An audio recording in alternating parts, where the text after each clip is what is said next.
So let's get into this. So last week I did product teardowns. If you didn't watch last week's Facebook Live, go find that in the ShineOn group and make sure you watch that. I did 2 hours, I think, of teardowns. We're also going to be posting that on YouTube soon. So you should be able to see it on YouTube as well. So I took kind of everything we tore down during that 2-hour video and I built it into a checklist. So you guys can download this checklist and use this when you're creating new products to make sure you've kind of hit all the major points. Once you run through this checklist 2 or 3 times, this stuff will become, it'll just kind of become part of your DNA.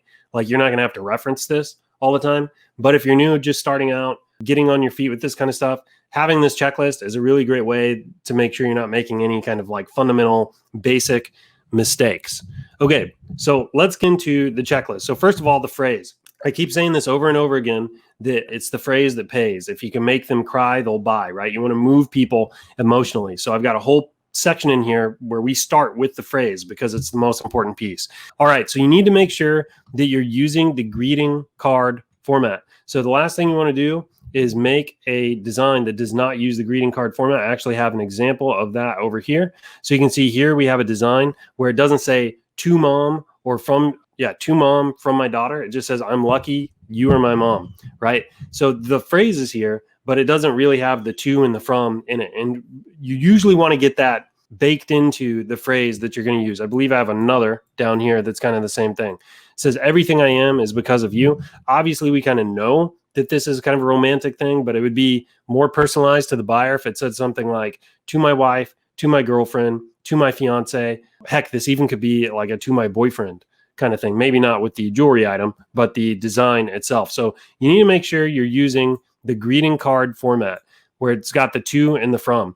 You need to make sure it's niched down. Again, it's going to be a lot better if you do to mom, to my daughter, to my wife. I'm not saying that more general terms can't work, like to my lover or to my, what are some other ones? To my soulmate. Those can work. But I think it's better if you can niche down and make it specific to the recipient. Okay. All right. Next, you want to make sure that the phrase moves people emotionally. Okay. Moves people emotionally. So I say, if they cry, they'll buy. It's the phrase that pays. You need to make sure the phrase really elicits strong emotion. One of the things that's wrong with these phrases here is like, there's some other things wrong with it, but one of the things that's wrong here, it doesn't elicit strong emotion. This is not the type of phrase that says, I am lucky you were my mom. This is not the type of thing that's going to stop the scroll in Facebook. If somebody's on their phone, they're screwing around, they're not thinking about buying something. Maybe they're thinking about politics or the argument they had with whatever, their grandmother, their kid, or whatever it is, and they're scrolling through Facebook. They're not in the buying mindset. You have to reach out and slap people with your phrase. I mean, it needs to have that kind of emotional power and weight to it. And a phrase like this is just simply not going to have that. So you need to really make sure that the phrase is really dialed in from an emotional point of view. One example I kind of go to, because most people have seen this phrase, is everybody's seen that phrase that's usually on daughter gifts, where it's like, you're braver than you seem, stronger than you think, smarter than you believe, and loved more than you know. It's something like that, right? But it's like, it carries a lot of emotional weight. The phrase itself has kind of got a little bit of a cadence to it, which kind of helps that have that emotional impact, But that's kind of an example of what I'm talking about here. You need to make sure that it moves people emotionally. I spend tons and tons of time. If you guys watch any of my videos, I spend tons and tons of my time talking about the phrase, tons of it, because it's the most important part of your entire product. The phrase can carry bad product and even bad marketing. Honestly, it can. If that phrase is right and it hits with the audience and it resonates with them, and it can carry you beyond a lot of other shortcomings. The phrase itself is the most important part. Okay, so the next thing I look at is the phrase legible and easy to read on mobile devices. So it needs to be short enough to be legible and easily read on mobile devices. So if the phrase is too long, and I don't think I have an example of this, if the phrase is too long, keep in mind that to cram that phrase onto your message card, all the text, the font size actually has to get smaller and smaller and smaller and smaller and smaller. And before long, you forget that it's like 90% of your traffic on Facebook is mobile, and they're not going to be able to read what is actually written on the phrase. So you need to make sure that your phrase is short enough that it's legible and easily read on mobile devices. However, you have to balance that because the phrase also needs to be long enough that it has maximum emotional impact. So what I mean is if you go too short, you won't have the emotional impact you want. So if we jump back over to this item here, you can see that it's a very short phrase. There's 6 words, 7 words in this entire phrase. It's a very short phrase and the font size is big, but unfortunately it's just lacking the emotional impact that you would need it to have. You'd need a different phrase probably altogether, or this one would need to be a little bit longer. You kind of have the same thing going on here. Everything I am is because of you. You've got another 7-word phrase here, and it just does not have the emotional impact that it really needs to have. You need to, I can't stress this enough. You've got to stop. You have to stop the scroll and then impact somebody emotionally to the point they're like, I've got to have this. I got to go buy this right now. I saw in my product research this week, I was looking through, I can't remember if I was using a spy tool or what, but I found somebody's jewelry item. And one of the comments on the ad was from a dad. And it said something like, I see very few things on Facebook where I stop and I just go, I have got to have this. But this was one of them. And it was one of ShineOn's necklaces. And it was the power of the phrase. I promise you, it was the phrase. It wasn't a shiny little thing in front of the phrase. It was the phrase itself that caused this individual to go, I've got to stop what I'm doing and buy this for my daughter. Does that make sense to everybody so far? Let's have some questions in the chat. Any questions? Should the phrase be shown in the ad image and or copy? Well, it should certainly be in the ad image because your ad image should actually contain, I'm not sharing my screen anymore. Your ad image should actually contain a picture of the jewelry. So like, for example, what you're looking at here, this is kind of one of the ad images you should be running on Facebook, right? Where it's got the phrase, it's really close up on the phrase, and it also shows the jewelry item. This is the kind of thing that you want to be running on Facebook. So the answer to your question is yes, it should be in the ad image. Now, should it be in the ad copy? I would recommend experimenting with this. I have done both before. Usually when I'm testing, I don't put it in the ad copy. When I'm scaling and I'm trying to really dial in my ad copy to what's going to work the best, I'll sometimes put it in there and experiment. One thing I do typically do is add the phrase to the product copy on the product page. And I actually get to that in the checklist here in a little bit. What was the phrase that the dad stopped to buy? Unfortunately, I cannot tell you that. Nice try though. Do you make the jewelry as big as possible in your ads? No, I make the phrase as big as possible. Wow. So like, here's the thing. I want people to know what they're buying. Okay. So I try to make the phrase as large as I can while at the same time making sure that people are still going to know what they're buying. So I try to make sure that at least the edges of the gift box are still kind of in it. Kind of like this image here, honestly. I actually really love this particular image for my ads. All right, let's see what else. Custom names against the Facebook ads policy. No, it isn't. But what is against Facebook's ad policy is like calling out specific individuals. So like you just kind of, you got to be careful.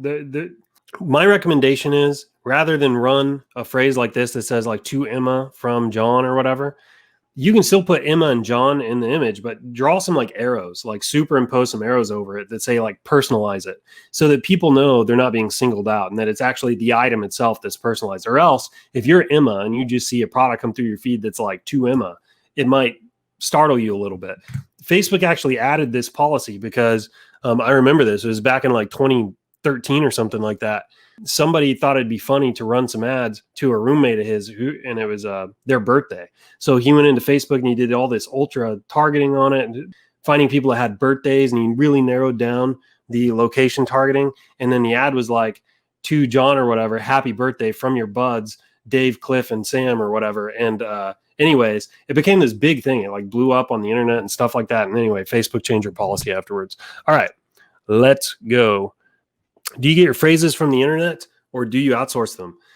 Mostly I get them from the internet and my own imagination. That's not to say I'm creating a lot of my own phrases, but what I'll do is I'll kind of get the 60, 70, 80% from a phrase that I found through product research or whatever. And then I'll add to it to kind of like flesh it out. Another thing that I do is I'll do what I call phrase stacking, where I'll basically Frankenstein phrases together. Maybe I should call that Franken phrases, but I Frankenstein phrases together. So I'll take what I think works out of one phrase and this phrase and this phrase. And I just kind of, it's like a cafeteria buffet line almost. And I just smash them all together in a way that I think will work. And I try that as well. What about the products that don't have a card, like the horizontal bar necklace? What do you recommend? You can still create ads that say like, personalize this or whatever and show the product in use, and that will help get sales. So there's still plenty that you can do here. All right, let's keep going. Okay. Back over here. Okay. Next up in phrases, you need to make sure it has no spelling errors and it's grammatically correct. So let's go over here real quick. This may seem obvious, but I'm telling you, it can happen. So look at this product here. So there's a lot I like about this product. I actually think it's headed the right direction. However, let's read the phrase together out loud. To my beautiful wife, meeting you is faith. Becoming your friend was a choice, but falling in love with you is beyond my control. I love you forever and always. So in terms of the phrase itself, because I know what this individual was trying to say, I kind of like it. I mean, it's worth a shot anyway. I don't know if it would take off and be super hot and like kind of catch viral, but it would still be pretty good. Does anybody spot the spelling error? Kathy says faith. Yep. Samara says faith. Facebook user says faith. Says fate, actually. But yeah, I get what you're trying to say. Fate, not faith. Yep. That is right. So the problem here is that it should say meeting you is fate. Right. And it says meeting you is faith. Now, here's the thing. Someone may still buy this because they may, like, your brain will kind of jump over some of your mistakes a little bit. They may still buy this, but I promise when they receive it, like what they think they bought versus what they receive will likely be two different things, because they'll go, well, this has a spelling error in it. When I read it, it didn't have a spelling error in it. Right. So anyway, make sure you proofread your products. I got another one to show you. Speaking of proofreading, it's down here. Now I want to be careful on this one because there's quite a bit wrong with this, but I want to keep this needs to be constructive. So guys, if you're going to make comments and feedback about any of these designs, keep it professional, keep it business minded. Let's help each other out here. So this is another strong reason you need to like really proofread and make sure you don't have any grammatical errors. And also, guys, if English is not your native language, I strongly recommend trying to find somebody, even in the ShineOn community, that you can like run your phrases past real quick before you upload them, because sometimes you don't realize it, but like American English is a little different than even European English. And especially in countries where English is not the first language, there can be some phrases and some idioms that you use that don't make sense to our ears. And so if you're going to be marketing primarily in the US, you need to make sure that the language is going to be common enough that everybody understands. So highly recommend try to buddy up with somebody in the ShineOn group in the community that can kind of proofread some of your phrases for you before you go live. So let's talk about this. So this phrase says, maybe my love for you is unexpressed and unseen, but never forget that you are the heart of mine, just walking out into this world. Okay, so this is really kind of an English problem, I think. So I don't think there's any spelling issues here, but we definitely have some like weird grammar stuff going on. We have some sentence fragments here that just kind of hanging out there on their own, don't make tons of sense. And I think really what the problem is it's an English kind of problem here. So maybe my love for you is unexpressed and unseen, but never forget that you are the heart of mine. That's not really a phrase or an idiom that makes a lot of sense to my ears anyway. Being a native English speaker, born and raised in the United States, just walking out into the world, that's a kind of a strange sentence fragment, and I'm not even sure really what that means. So just want to reiterate, you really need to make sure that you're proofreading your phrases, make sure they're grammatically correct. And if English is not your primary language, try to buddy up with somebody in the ShineOn group who can help kind of proofread some of your stuff before you test it. Because I will tell you too, unfortunately, whoever that was probably ran ads, spent some money that they worked really hard for trying to sell that, and it probably completely flopped. And they're probably scratching their heads going, why didn't this work? I'm following all the steps, and this is kind of what it comes down to. Okay. All right. And then finally, use fonts that are easy to read. So the example I've come to over here multiple times, look at this font. That is just an incredibly difficult font to read. First of all, it's like a cursive font, but it's all in caps. I don't know that I'm super opposed to using cursive fonts. I do think you need to be careful because you need to make sure things are legible. However, like putting them all in caps like that, where all the letters are kind of touching each other and stuff, it's very difficult on the eyes. So you need to make sure that you keep your fonts easy to read. All right, so that's going to wrap up phrase. Any questions on phrase? We'll move into the next section. Never capitalize with script fonts. I agree with you 100%. Print of Life says they need proofreading. If anybody would like to buddy up with her, reach out to her, send her a private message, and buddy up. Let's help each other conquer Q4. Believe me, guys, the pie is big enough that we can all win. It's like a high tide rises all boats. The pie it's huge. It's huge. We are not really competing against each other. Our major competitors, honestly, are like Amazon, Etsy, like other big major corporations, people going out to like an actual jewelry store. Those are our competitors. We are not really competing against each other. So help each other out. We will all win if we help each other out. So if anybody wants to help Printolife ARG, please feel free to reach out. Okay. Gwen says it's hard to read. Yes, 100%. What fonts and font sizes do you recommend? Well, I don't look, I use different fonts, so I don't want to recommend a specific font. I usually use, I think they're sans serif fonts. So fonts like this up here where, I don't know, what do you even call that? So it's like sans serif versus serif there. So I typically use, let me make this bigger for you. I will typically use fonts that are like this. Not always, but I try to kind of default to that as a rule, just because they're easy to read. They're easy on the eyes. Sometimes I capitalize my phrases just because when phrases are capital, you don't get like I's and L's mixed up, for example. But keep in mind, this is not like I break this rule all the time. I don't do this 100% of the time. I'm just saying I kind of default to this if I don't really know what else to do. Having a really nice serif font, depending on the design and stuff, can kind of lift the design. It's fairly easy to read. I tend to stay away from cursive. I don't use like those script fonts too often. I'm not saying I never do, but I tend to stay away from it because it's very, very easy to kind of fudge your whole design if you're not careful. Okay. Here we go. Adrian's got some font suggestions. Lotto, Railway, Roboto, and Arial. Okay, let's keep going. Let's get into design. So first, my design keeps it simple. So one of the things, got a design here. Look at this. When it comes to the phrase is kind of on the right track. I think it needs some improvement, but it's the phrase doesn't break tons and tons of rules here. Let's read it real quick. Happy birthday, sweetheart. You're the most beautiful person I know. I'm so thankful and blessed to have you in my life. I love you. Again, this individual is kind of on the right track. The problem here is this design.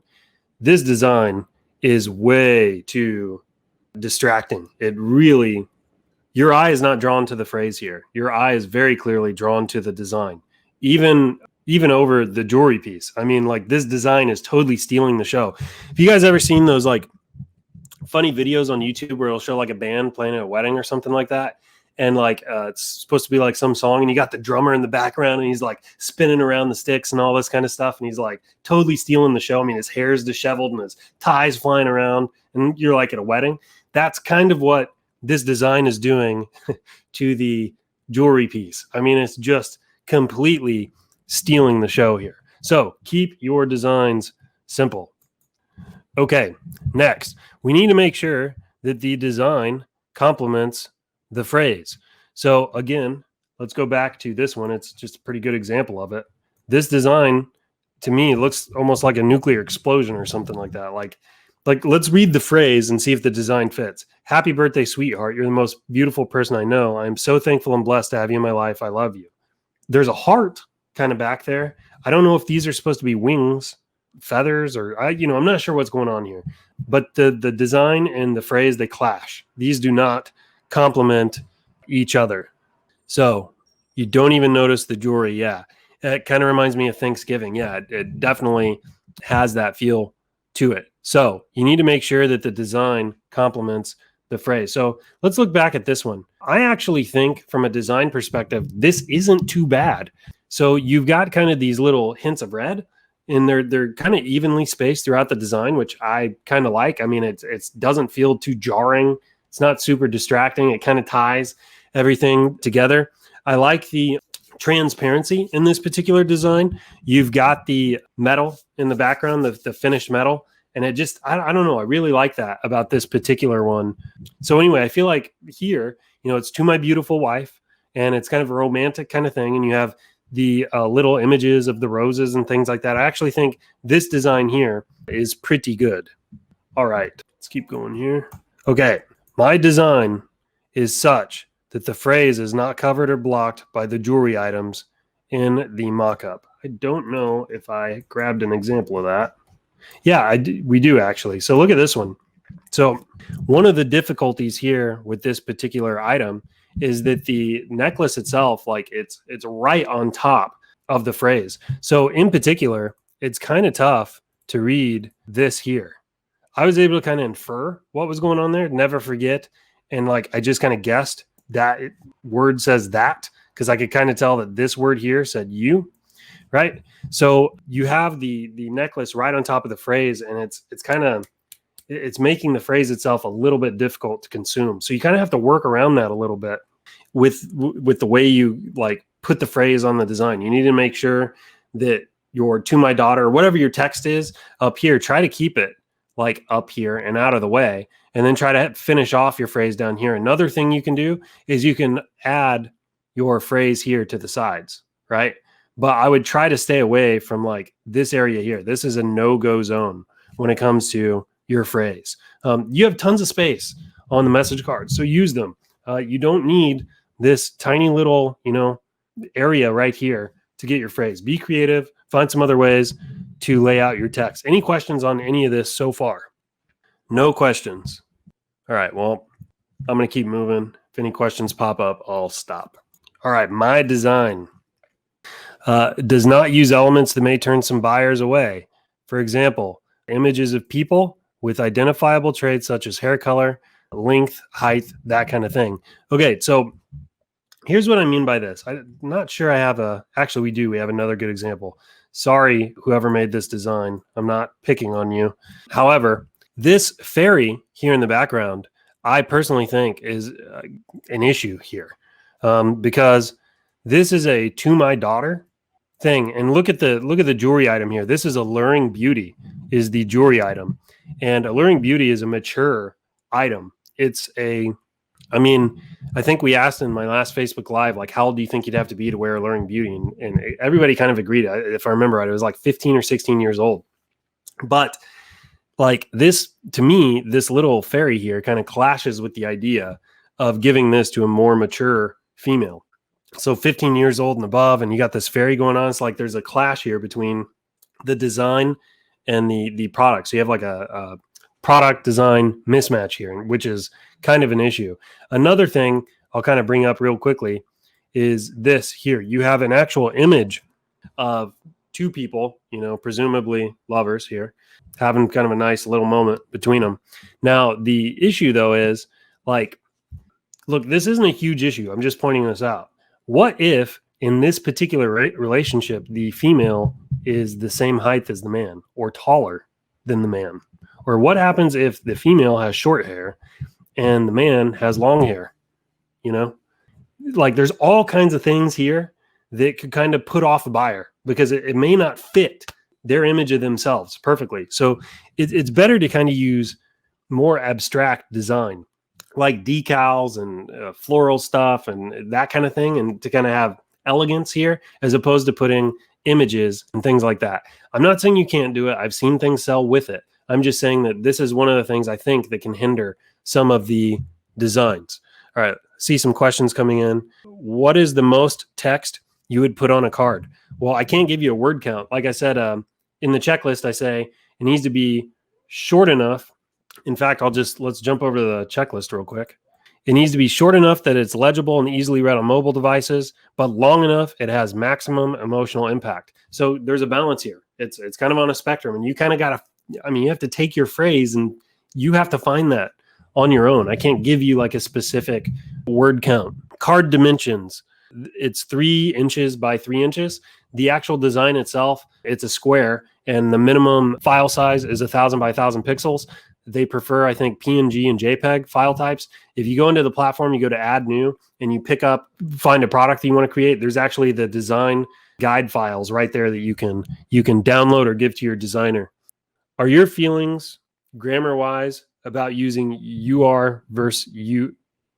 Are your feelings? So I think what you're asking me is, would you rather write like you are or your, or for example, can't versus cannot, that kind of thing.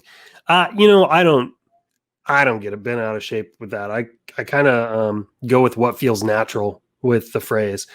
Keep in mind that some phrases work. How do I put this? They have like a tempo to them, like especially the phrases that rhyme, and you need a certain amount of syllables kind of in each line in order to maintain the rhythm. So that might be an area where you need to, like, instead of using can't, you may need to use cannot, or maybe instead of using cannot because it adds extra syllable, you need to use can't. That's kind of how I'd approach that. In your experience, what sells better, clean art or graphic heavy designs? Clean art, in my experience. But look, that's my experience. For every one of these, though, I've seen things break the rules and do really, really well. But in my experience, things that are more clean tend to do better. That's because I think, in this theory, nothing's competing with the phrase. And that's very, very important. You really need the phrase to stand out. And you don't want things pulling distractions or distracting people from the phrase. All right. If you want to learn about ShineOn 100K, go to shineon100k.com/alpha, ALPHA. ShineOn.com, ShineOn100k.com/alpha, ALPHA. All right. How do you sell birthday gifts? Well, in Facebook, you can actually target people with upcoming birthdays or friends of people with upcoming birthdays. That's probably where I would start. All right. What appropriate type of jewelry that I can use for inspirational tagline or phrases? Well, all of them. I think everything ShineOn offers, you can sell with phrases and taglines. So all of them. Okay. All right. We are going to keep going here. Let's keep moving through our list. Use darker or lighter backgrounds and avoid shades in the middle of the value spectrum. So hopefully everybody can see this thing I kind of have here in the middle of the screen. This is I think it's called a value spectrum, something like that. So you can see that you have shades, right? So you have lighter shades on the left and brighter shades on the right. Now, keep in mind, what you're looking at here is like from white to black, but this would apply for any color in this color spectrum. I mean, you could do this with white to red, like a deep, dark red. You could do this with greens, blues, anything in here. And what I'm trying to say is you really want to make sure that you pick for like the background of your message cards or even your product images. Try to find colors that are on the front or back end of the value spectrum. Try to stay away from stuff in the middle because it becomes very, very difficult to put print on top of the stuff in the middle and have it stand out. So I have an example. So look at this, right? This thing is super freaking bright. I want to put on sunscreen here just looking at it. This thing, anyway, it's very bright. And the other thing is like, I promise you, most of the people that buy this kind of jewelry are older. They're like 40 plus probably. Some people are going to have a really, really hard time reading a phrase on a background like this. I mean, it is whoa, right? So this is definitely an example of what I'm saying. Like, you need to try to stay on one of the ends of the value spectrum so that you can put contrasting colors in your text and things like that so that people can actually read. Like, this is not a great color for a canvas. The other thing I would want to say just while we're on the topic is this here is a no-no, right? This individual is doing copyright infringement. And I will tell everybody on this call, whoever's watching this, stay away from copyright infringement. Don't even play with it, because if you get something that starts to sell, like as soon as ShineOn discovers it, we have to take it down. We are legally obliged to make sure the copyrighted stuff is not being sold on our platform. Now, that said, we'll communicate with you and things like that, but we are not going to be able to allow this. So don't even mess with it. Don't put copyrighted elements into your designs, because if you take off, you're just shooting yourself in the foot. So anyways, that's a little footnote related to this. Let's keep going. I think it's pretty clear why you don't want super bright backgrounds here. All right, my product market fit is acceptable for the niche that I've chosen. Example, don't use romantic jewelry pieces for father-daughter niche. So I don't have a great example here in these, but I think I can still kind of go back to this one. This one here is kind of a learning experience. This particular product doesn't, in my mind, doesn't fit the niche too much. So something here has got to go, because this product is for a more mature individual, right? This is not Alluring Beauty is this little jewelry piece with cubic zirconia in it. This is not something that you gift to a young girl that's like maybe 10 years old. You need them to be somewhat mature in order to be able to take care of it and all that kind of stuff. So this is an example of kind of a break in product market fit, where there's a breakdown here between the product and the actual niche they were going after. Another example of a breakdown would be like if you use Forever Love, depending on how you frame it. Okay. I've actually sold Forever Love with some daughter stuff and it worked. I've used a heart pendant for daughter stuff and it worked. Depending on how you frame it, it can work. But Forever Love is very much more of like a romantic piece. It does really well in the romance stuff. So you kind of got to be careful selling it to like father-daughter. It like doesn't fit super well. And if you're not careful with that and you don't frame it the right way, it could be square peg through a round hole a little bit. Let's go back here to my checklist. Okay. Is age appropriate to my buyer recipient demographic? So I think I've already covered that with the fairy example, right? The fairy, like to me, the fairy is like something like younger girls would be interested in. Yet the product piece is real mature, and then the phrase is mature. It's just there's kind of a break there. So I think that one's I've gone over that. Okay, let's keep going here. My product page. So my image maintains congruency between the ads and the product. The default image shows the same as the ad image. So here's what I mean by that. See this image here? If you're running this image here in your ad, you need to make sure that when someone goes to the product page, this is the default image on your product page, right? That's maintaining congruence between the ad and the product page. So if this is what you're running in your ad, you need to make sure this is the image that's in your product page, okay? That's how you maintain congruency there. If it's a different image, the individual may think they went to the wrong website or the link was broken or who knows what, and they may bounce, right? And you don't want that. So you need to maintain congruency. All right. You need to make sure my image emphasizes the phrase in the image or crops it down. So this is we're on the product page now, okay? And what we're saying here is the actual image that you put on your product page, the default one, you need to make sure that it's still emphasizing the phrase in the same way that the ad was, okay? Because if it's not, so here's what I mean.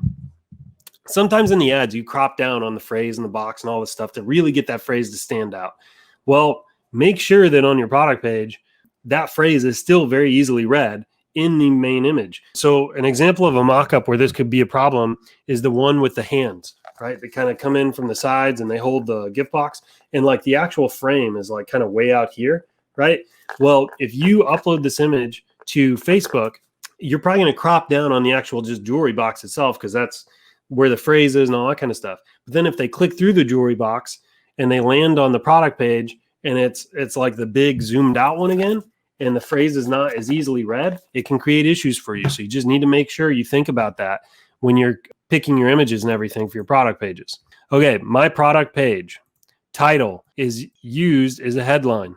So most people don't realize this, but you can actually use your product title as a headline. As soon as you go to a product page, the title up there is at the very top of the screen. So you can actually put scarcity, calls to action, urgency. You can put all kinds of stuff in there. Another thing you can do, though, is you can reiterate the phrase, right? That's something I like to do in all of my titles. I like to kind of reiterate the phrase a little bit. I don't put the whole phrase, but when I read the phrase, I try to think, what is the punchline here? The 2 to 3, 4 word punchline in this phrase. And I try to make sure that's in my title.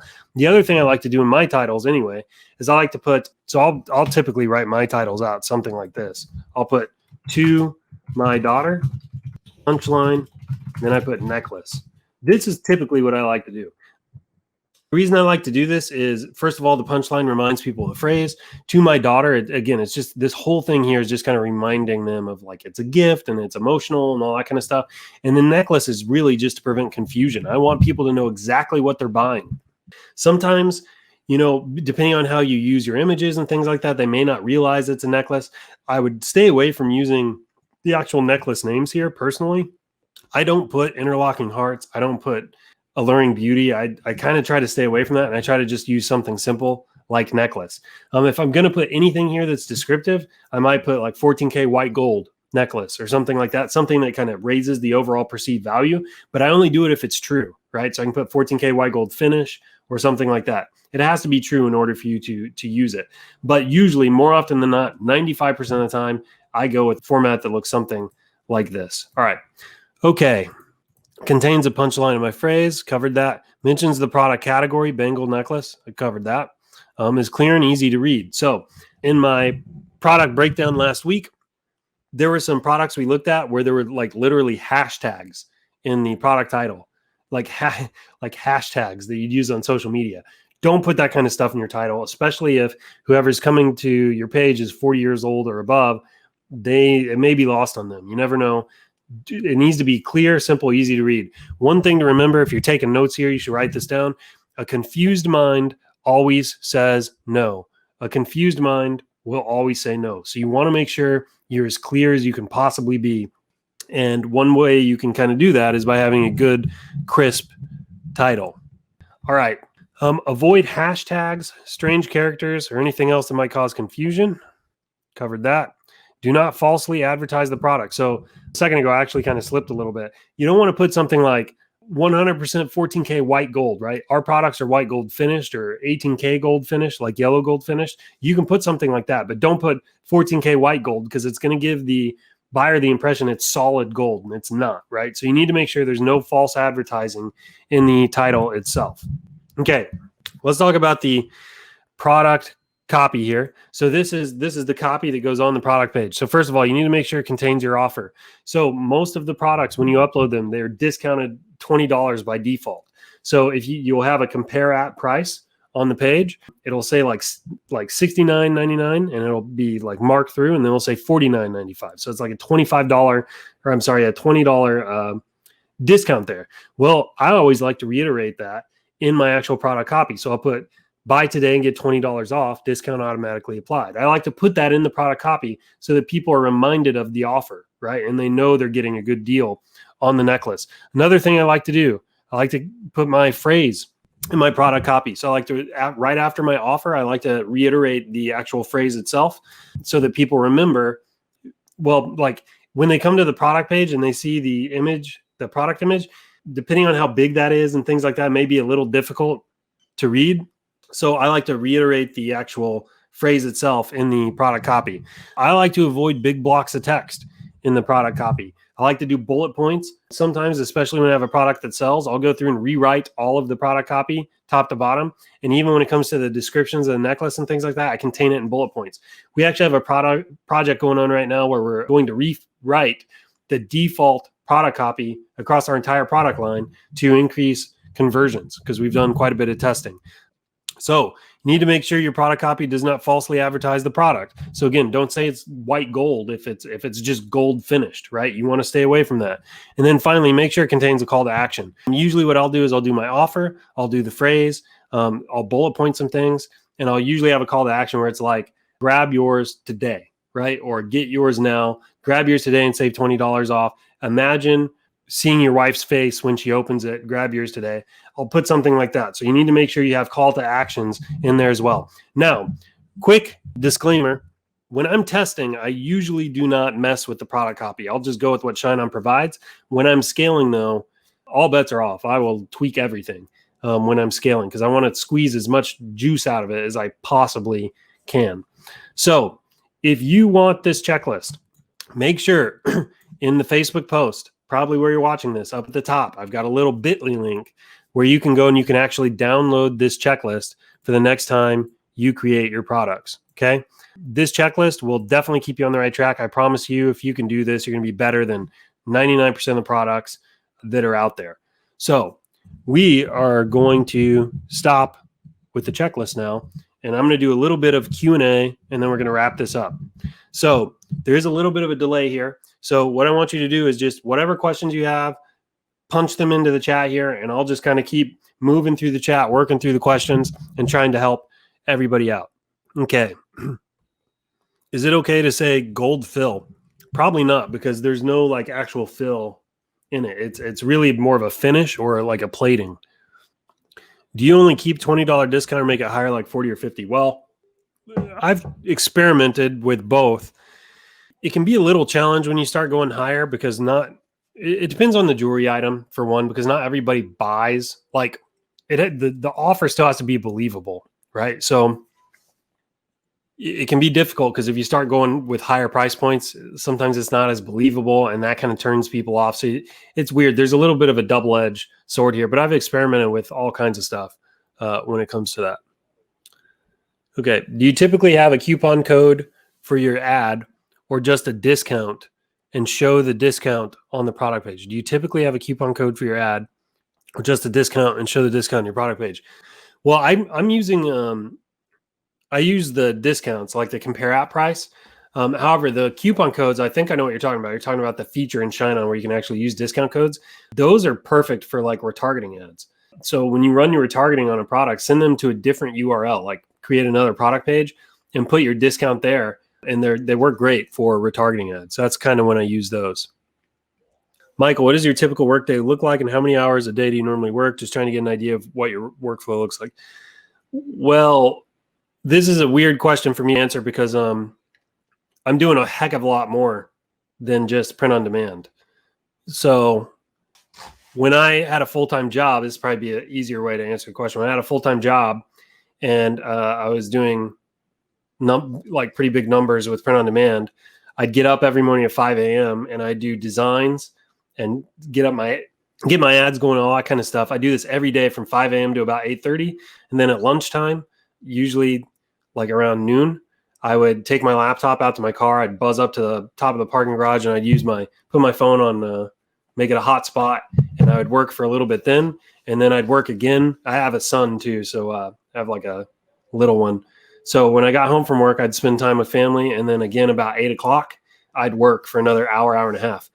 Now my day looks a lot different.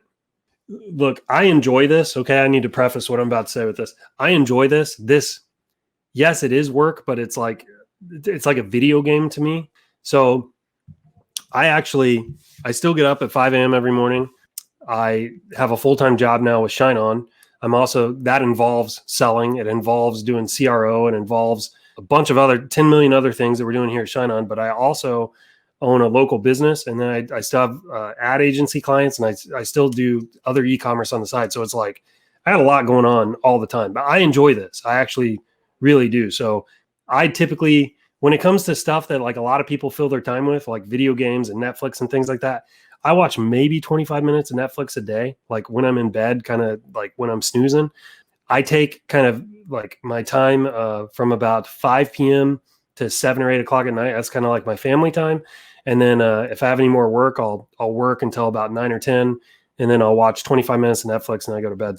But I enjoy this. This is like guys, if I'm sitting around with nothing to do, I'm thinking of business ideas. This is just who I am. Like when I go on vacation, I like after a day or two, I'm kind of like, man, I'm wasting all this time. Like I need to get to work, and I start thinking of business ideas and crap like that. So I'm a little bit weird when it comes to that kind of stuff. By the way, I'm not sure how healthy all of that is. It's just, there you go. That's me. Okay, let's keep going. How to know I should scale an item? Are 2 or 3 sales enough to decide it? I got 2 or 3 sales and really high engagement on my ads and great click-through rate. Well, I think, no, I don't think 2 or 3 sales are really enough to really stomp on that gas pedal. However, I think 2 or 3 sales, especially if they're like within the realm of profitability, is a very good indicator. Like, let's keep kind of dancing with that product and see if we can, make some serious moves on it. So kind of be patient with it. Try some different things, try to make sure your pixel and your campaigns are all collecting data, and try to keep increasing budgets. You can scale horizontally and vertically, like slowly, to see if you can get, 10, 20, 30 purchases all profitably. And like, that's a really good green light. Like you've got something good and you can really push the pedal to the metal at that point. So I wouldn't do it at 2 or 3 sales. I'd kind of wait until you hit the 10, 15, 20 sales mark to really, really start applying like a lot of pressure. Okay.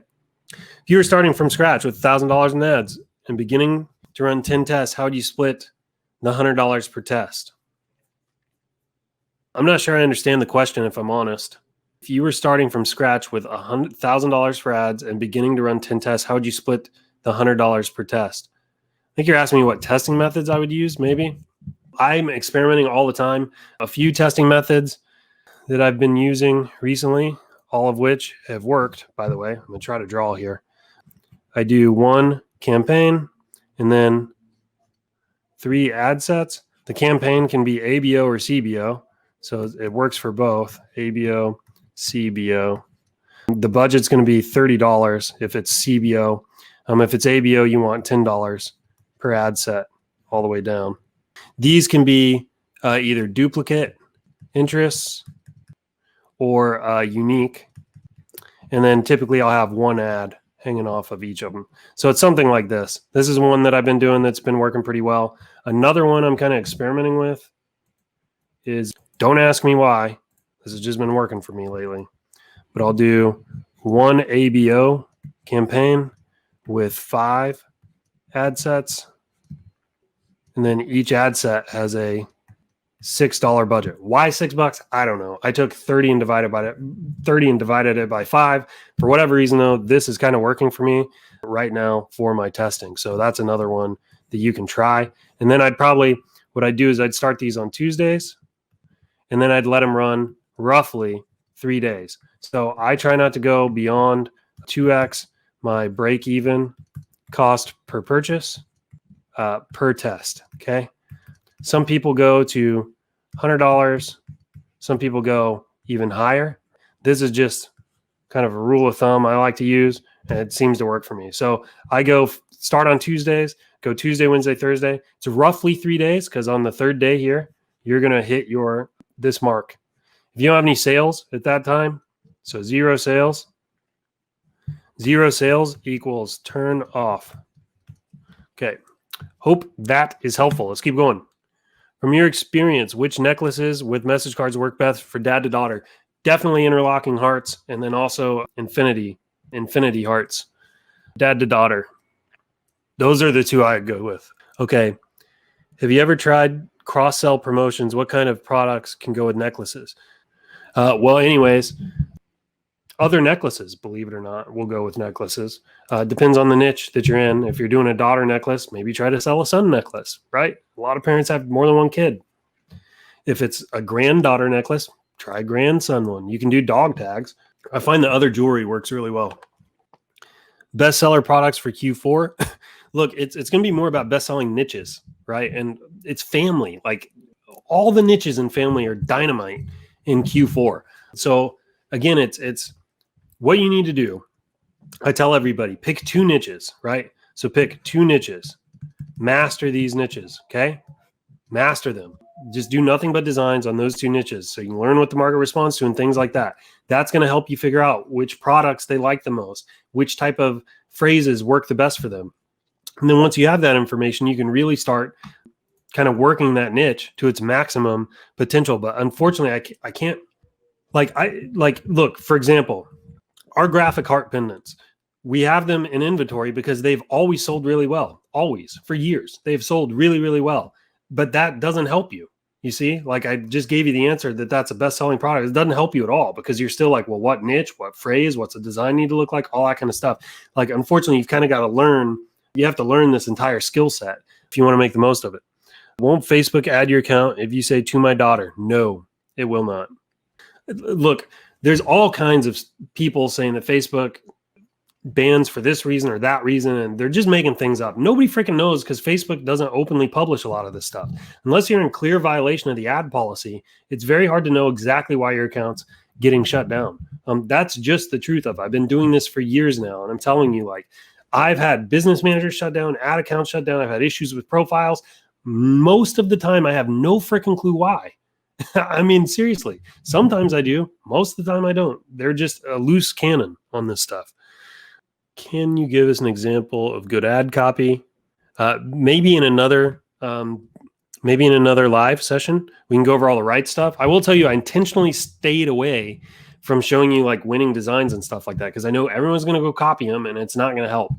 Instead, I felt like it was better to provide a checklist, tell you the right things to do, and then you can apply your creativity and use those principles to make your own decisions about designs.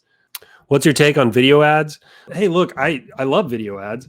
I just have when it comes to jewelry in particular, most of my success comes from image ads.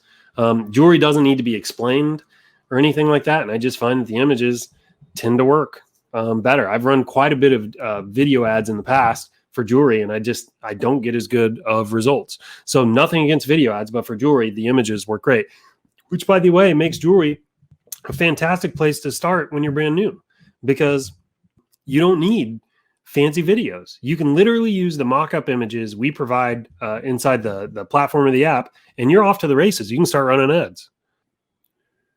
When increasing ad spend 20%, what's the best time of day to increase by 20%? Well, from a Facebook's perspective, I think 20% is kind of the max they want you to increase an ad set per day or a campaign per day. And I don't think they care when you do it. I think they just want a 24-hour period of time between one increase and the other, I think. I will tell you that when I'm really scaling, like I know I'm sitting on a winner and I'm scaling, I will increase my budgets multiple times in the middle of the day, and I'll double and triple them sometimes. I experimented with that actually quite a bit last year when I was scaling, and it did not impact my results. So, you do all kinds of crazy stuff like that. Now, granted, like when the market's hot, I'm more willing to take those kinds of risks, and it's never hotter than when it is in Q4 run up to Christmas. I will tell you that other times, like I've scaled a few other items this year, and I haven't done that behavior. I'm telling you now, that's when I'm like reaching for the gold kind of thing. All right. Do we have to do retargeting ourselves, or does ShineOn take care of that? So great question. Let me pop over here and show you this. So this here is all but 4 of these purchases are all from ShineOn retargeting. This is my account. I think I have 2 ads, 2 products I'm running ads to right now on my platform account. And then the rest are going to a store that I manage. And all but 2 of these, or 4 of these are from ShineOn retargeting. So ShineOn retargeting is darn near made $100 today in profit alone. So you can rely on ShineOn's retargeting. However, I would say when you start to scale, you definitely want to get your own retargeting out, because we can't increase our retargeting budget like you can. Like you can see how much you're spending on your product and make your own adjustments to your retargeting ads. We're not seeing kind of your ads manager, right? So our retargeting decisions are made kind of in a vacuum, so to speak. So I definitely recommend when you're scaling on your own, make sure you run your own retargeting ads. Okay. Skylar, how many designs would you test per day starting out? What kind of ratio between winning designs versus losing designs did you have? I've made 30 designs and only made sales on like 4. None are winners. My designs have been more of a clean look, no graphic heavy. So here's the thing. To find a massive winner, there's a couple things. You kind of need to know what you're doing. You need to understand kind of the Facebook ad platform. You have a basic idea of the kind of copy that works and the images that work and that kind of thing. You also need to kind of know your niche and all that kind of stuff. And by the way, these aren't huge barriers to entry. I'm just telling you, there's a skill set involved here that you kind of have to pick up if you want to be really successful here. If you have all of that and the market's hot and ready to buy, you can find a massive winner with like 50 tests. That's kind of where I would throw the dart. Now, that doesn't mean that you're going to have 49 complete losers. That's not what I'm saying. I'm just saying that like it might take you 50 to find the one that will go to like a really nice, healthy 6 figures. You'll have a lot of them in there that break even or are marginally profitable, and all those are great. So it may not even be an enterprise where like you're losing money. I'm just saying like to find that one massive, huge kind of winner, I'd allow yourself like 40 or 50 tests. I mean, it does kind of take that to get that real big fish. First of all, I want to applaud you too on your efforts here. You've made 30 designs. I think that's fantastic. You're taking action. That automatically puts you in like the top 5%. So fantastic job on that. Saying that you've only made sales on 4 is a little bit concerning to me. I would think that you would have made sales on quite a few more than that.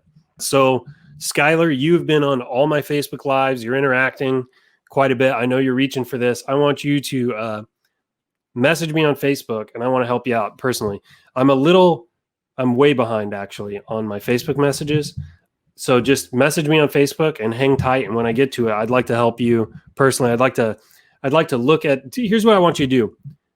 Message me on Facebook and I'll tell you, because everybody will do it if I say it here. Message me on Facebook. I'm going to help you out. All right, let's keep going. What product software do you use to design your message cards? I use Canva and Photoshop, but I also have a design team that really helps me with most of that now. When I do it in Photoshop. I like Photoshop. I got all the shortcuts memorized is my thing. You have an ad agency? Yeah, but not for print on demand. Okay, not a question, just a request to pass on to ShineOn add where the jewelry would be on the template they provide for the cards. They add where the jewelry would be on the template. Oh, I see what you're saying. Yeah, I get what you're saying. Like in the template, put the jewelry. Yeah, I think that's tough because it's unique for each jewelry piece, but that's definitely something we can consider. Thank you. You're welcome. That's why you're killing it. There's such a delay here. I have no idea what you're referring to, but thanks for the compliment. Where did you learn to media buy? Right here, actually. So most of it was with ShineOn, not all of it. I started when the whole, first of all, I've owned a local service business for a long time. So I've been running Facebook ads since like 2014 or 15, but I never got real into it, When the fidget spinner thing took off, actually I have a fidget spinner somewhere around here. When that whole fad really took off, I saw tons of opportunity and I'd been wanting to mess around with e-commerce anyway. So I downloaded Shopify, set up a store, made a few $1,000s in sales like that. By the way, keep in mind, I had some skills, some marketing skills I was able to bring to the table. Part of it though was just fidget spinners were super hot. I mean, I was selling to people in like Tanzania and I had no clue what I was doing. I was just getting lucky. And I did that for a little while. And I remember it was like the middle of May. I was at a burger joint with my wife, and I was seeing these kids run around with these fidget spinners, and it dawned on me that like those fidget spinners were a complete fad. And it was like May 15th, and I'm like, school's gonna be out in like 2 weeks, and this whole thing is gonna die. So I quick sold my store. I didn't sell it for a lot. Don't even ask. I'm not even gonna tell you. It's an embarrassing amount, but I sold my store. But that got me going on e-commerce, and then I got into some other print-on-demand platforms. Did my first $10,000 in revenue on other print-on-demand platforms, moved over to ShineOn, and it's been off to the races with ShineOn ever since. I've done lots of e-commerce stuff since, but ShineOn has been like, I've loved ShineOn ever since I found them. The team's great. The product quality is great. There's nothing else in print-on-demand, I think, that's like ShineOn in any way, shape, or form. It is the cream of the crop when it comes to these companies. ShineOn is literally setting the standard. So when I had the opportunity to join ShineOn, I jumped at it. I love this company. All right, let's keep going. How many designs should one start with? Great question, Dan. Like as many as you can possibly make. That's my answer. I don't know your budget. I don't know your time constraints, but this entire thing is about testing, right? You need to give yourself as many at-bats as you can. It's like hitting a home run. That's what you're trying to do when you're selling on the platform. Again, the platform is a little different than having your own Shopify store because there you can build a brand, right? And you can get repeat customers and you can really get deep into email marketing and all that kind of stuff. If you're brand new though, I don't recommend starting with a Shopify store. There are a lot of additional variables that you're gonna have to learn. You're gonna have to learn product copy, product copy. You're gonna have to learn how to put trust elements and trust seals. You're gonna have to learn branding. You're gonna have to learn how to optimize your checkout flows. You're gonna have to learn conversion rate optimization. There's all this stuff, but we take care of that on the platform. We take care of all of that. So the platform boils everything down to the design and the ads, right? This is why I love the platform so much. All you have to worry about is your design and your ads. That's it. Those are the only two things. Everything else is working because I promise you, there are people doing multiple six figures on the platform every single day. Okay. So the platform is never the issue. You don't have to worry about the conversion rate optimization, the trust pit. You don't have to worry about any of that other stuff. All you got to worry about is your design and your ads, right? So if it's not working, it's one of those two things. It makes troubleshooting so much easier. So if you're new, just starting out, definitely be on the platform. And my recommendation is give yourself as many opportunities, as many at-bats as you possibly can to learn this business, okay? This is, it's in a way, it's a little bit like a slot machine. This is kind of the way I think of campaigns sometimes. You sit down, you put your money in, pull the lever, maybe you get a winner. Maybe you get nothing, right? In which case, you turn the campaign off, you put in some more money with a new campaign, pull your lever, see if you win on that one. That's kind of what you do. And when you're new, I recommend going through that iteration over and over and over again. Give yourself as much experience as you can. Do you test more with ABO or CBO? Man, that's a good question. Probably ABO, I think. I go back and forth a lot. I don't think it's 50-50 though. I think probably it skews towards ABO. Have you ever tried carousel ads? Yes, primarily for retargeting though. They do great for retargeting. I haven't used them so much as like kind of that front end cold acquisition. What do your ad images look like? Stock images from ShineOn are more branded. How do you modify the stock images? Well, Facebook user, I do actually just use ShineOn's stock images. I use this kind of stuff here that ShineOn provides right out of the box. Those are what I use for my ad images, especially when I'm testing. Guys, when I'm testing, I keep my process low effort because I want to move through it fast. Remember, if you need a bunch of at-bats, right, you can't be worrying about what your hair looks like every time you step up to the plate, you like it gets a little sloppy. When you're testing, I try to figure out kind of what my minimum viable process would be for testing. And that's what I iterate on over and over and over again. And by the way, that's what I teach in ShineOn 100K. Let's see what else. How does the ShineOn platform decide which products are used for retargeting? Okay, so I'm not sure I can reveal all of our secret sauce here, at least not yet. But we have a pixel on all the products, and we're able to retarget based on traffic sent to the pixel, if that makes sense.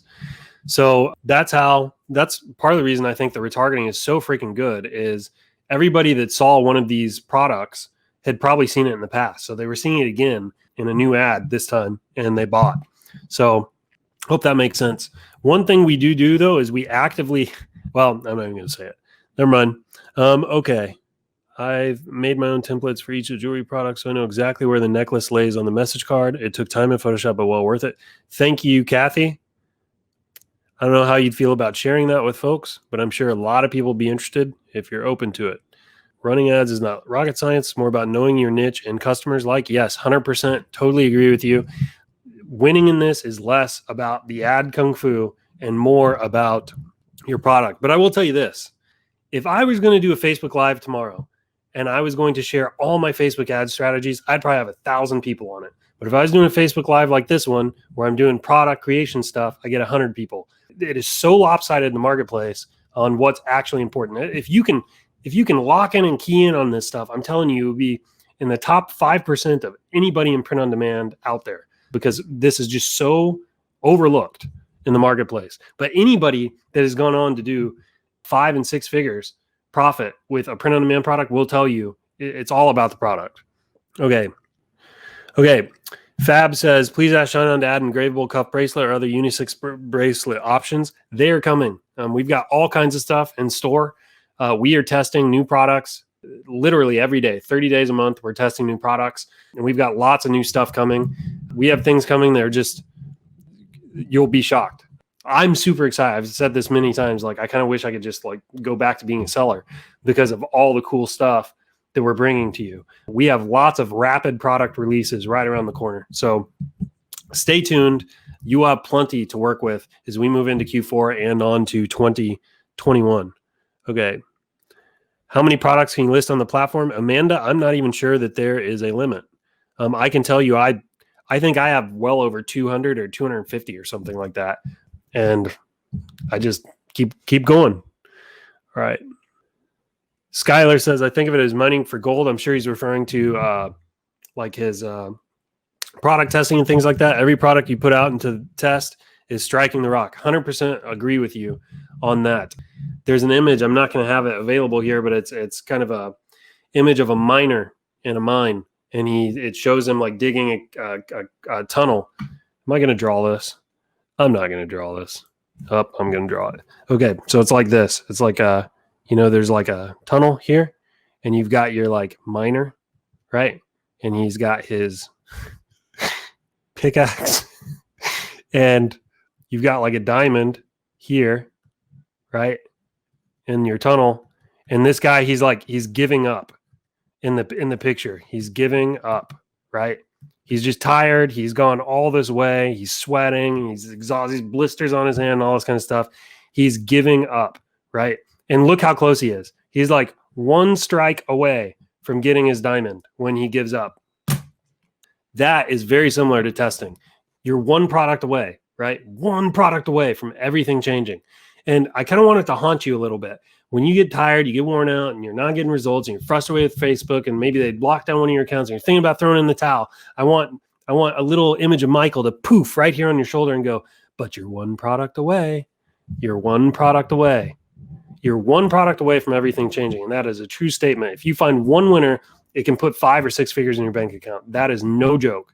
That is no joke. And keep in mind too, we're moving into Q4.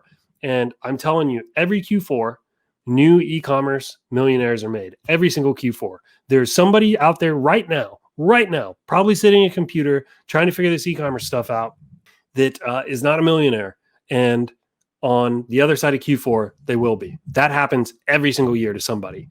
I'm not saying it always happens with folks on ShineOn. Sometimes it does. I'm just saying that is a reality for a lot of people. So the opportunity is there. So just keep in mind, you are one product away from everything changing. Okay, let's keep going. Heck yeah, just got a sale while on this live. Let's go. Love it, dude. Love it. Thanks for sharing that. Do you run your ads all day or use rules to turn them off? When I'm testing, I run them all the time. When I'm scaling, I use rules and turn them off.